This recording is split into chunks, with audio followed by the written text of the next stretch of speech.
j'ai recopié là, le nom que nous portons nous coupe de la source. Si je ne m'appelais pas Takam, Makoa, il a mis Béranger aussi que je n'ai pas été là.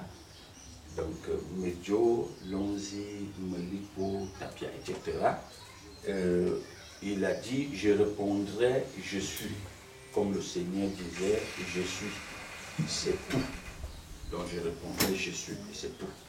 Donc, si je n'avais pas des noms, un nom qu'on m'a donné, je répondrais tout simplement, je suis. Voilà. Donc, si je ne m'appelais pas, par exemple, Béranger, ou Yongtin, ou Pierre, Jean, Jacques, alors quand on va te poser la question, quel est ton nom, tu vas dire, je suis. Voilà.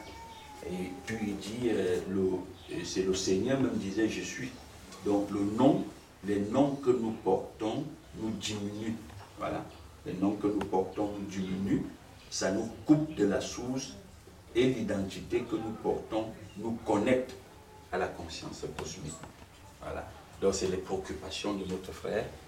Il est aux États-Unis, donc qui a souhaité vivement que nous partageons cette préoccupation avec le regard du Père.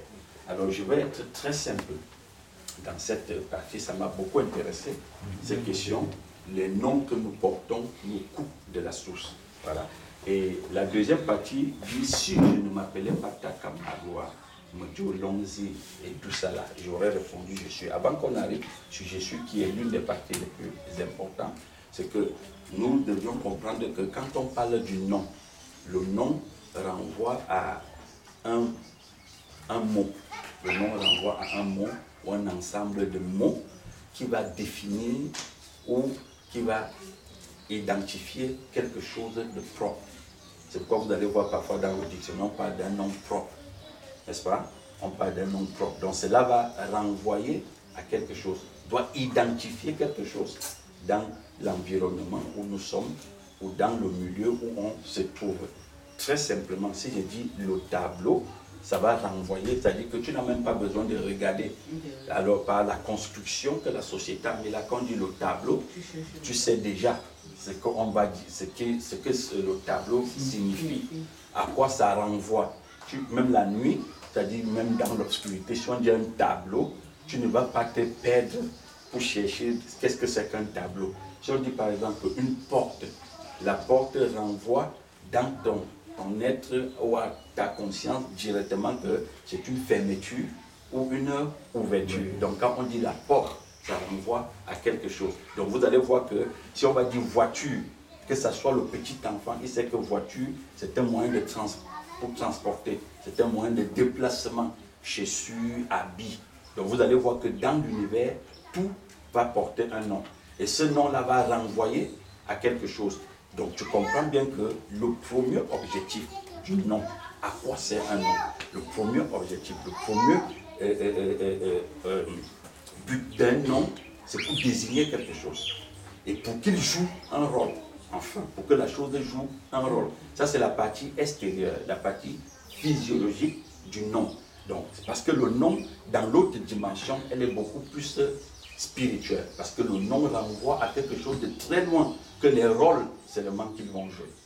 Est-ce qu'on se comprend?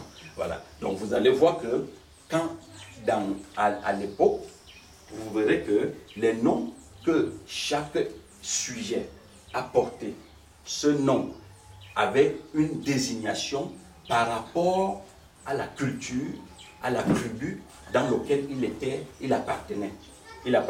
J'ai pris un exemple, par exemple. Takam, quand on dit Takam, si tu es dans une région, peut-être comme au nord, si tu es en France, aux États-Unis par exemple, où il se trouve, si tu dis à un décoloré ou un blanc, Takam, mais lui, il ne sait vraiment pas ce que ça veut dire. Ou alors si on dit Medjo, ça ne lui renvoie pas, il ne sait pas où se trouver. Est-ce que vous comprenez? Par contre, si tu es en France, tu dis à quelqu'un aussi Takam, Medjo, ça lui dit vraiment pas grand-chose. Parce que dans sa culture, Takam n'a pas trop une signification. Est-ce qu'on se comprend? Mais par contre, si tu lui dis l'œil de la monnaie, il va comprendre que c'est un Français. Si tu lui dis Pierre le bœuf, il sait à quoi ça renvoie. Si tu lui dis Longchamp, il sait que, vous voyez un peu, on peut appeler quelqu'un Jean-Michel Longchamp, ou alors Pierre Fabre. Est-ce que vous voyez un peu? Bébé, on dit Laurent. Donc c'est le nom des gens.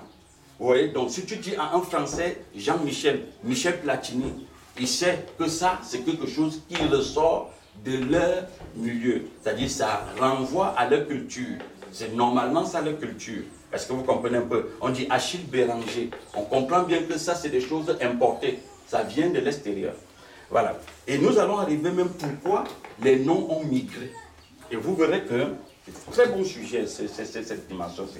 Et vous allez voir que quand on revient, par exemple, au sud, on prend par exemple comme au Cameroun, quand on dit par exemple, on prononce un nom tel que Medjo, n'est-ce pas? Medjo, dans la culture dans laquelle on se trouve, Medjo renvoie à une signification, ça a une définition, ça a quelque chose, ça dit quelque chose. Medjo veut dire les problèmes, n'est-ce pas?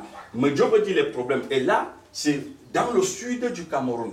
Mais par contre, quand tu vas aller Longzi, tu vas voir que Outakam, ça va te renvoyer à l'ouest du Cameroun. Et aussi, ça a une signification. Longzi, par exemple, veut dire la mort. Est-ce que vous voyez un peu? Ça veut dire la mort. Mais Medjo veut dire les problèmes. Donc, vous comprenez très bien que, tu vas voir, on va appeler quelqu'un Meliko. Meliko veut renvoyer pour quelqu'un qui va mourir. Meliko, donc quelqu'un qui va mourir ou quelqu'un qui est en train de mourir. Est-ce que vous comprenez? Et vous verrez que les parents donnaient ce nom aux enfants pour signifier ou pour identifier quelque chose dans leur environnement. Et cela renvoie et révèle correctement quel type d'identité ou quel type de compréhension était le parent. Est-ce que vous comprenez un peu? Parce que vous allez voir que tellement l'univers est découpé et elle s'exprime de façon plurielle que si tu n'as pas l'œil venant du Créateur pour regarder, tu vas penser vraiment qu'on est différent. Mais pourtant, quand on dit Meliko, quelqu'un qui est en train de mourir, cela renvoie à, comme si je peux dire en français, quelqu'un est en train de mourir. C'est-à-dire ça renvoie à l'univers. Si je dis Longzi qui renvoie à la mort, c'est-à-dire qu'en France ou aux États-Unis, on dit death en anglais ou mort en français. Vous voyez, ça renvoie toujours à quelque chose. Et quelqu'un viendra par exemple te dire l'œil de la mort-née. Si tu découpes, on dit l'œil, Michel, l'œil de la mort-née. L'œil qui renvoie à l'œil là de la mort-née, c'est-à-dire un enfant qui est sorti peut-être prématuré et qui est mort. L'œil de la mort-née, quelqu'un qui est en train de mourir. Donc vous voyez que au fond, tous ces noms-là vont se retrouver dans la même conscience, dans la même identité, dans la même source. Dans la même source. Cela va toujours décrire quelque chose dans l'univers. Est-ce qu'on se comprend? Donc cela va décrire quelque chose dans l'univers. Et pourquoi au niveau des migrations, vous allez voir que quand, à l'époque, avant que la colonisation n'arrive, les parents, quand ils accouchaient un enfant, ils disaient bien Meliko Tapia. Ça c'est le nom de son enfant. Qui disait qu'il voulait signifier quelque chose dans son milieu propre à lui, dans son environnement. Et où il va dire Medjo Longzi, qui veut dire les problèmes et en même temps la mort. Donc un enfant qui s'appelait problème et en même temps la mort. Bon, quand la colonisation